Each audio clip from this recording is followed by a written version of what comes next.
Ladies and gentlemen, security is non-negotiable, especially for a modern capital city like Nairobi. I therefore direct the Cabinet Secretary for Interior to prepare and present within 60 days a framework for a dedicated Nairobi Metropolitan Police Unit.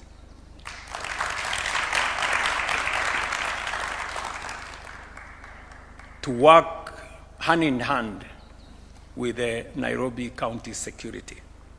We will make, and we must make, Nairobi safe for citizens, visitors, investors, and business alike. Our cooperation with the Nairobi City County government, ladies and gentlemen, is not beginning today.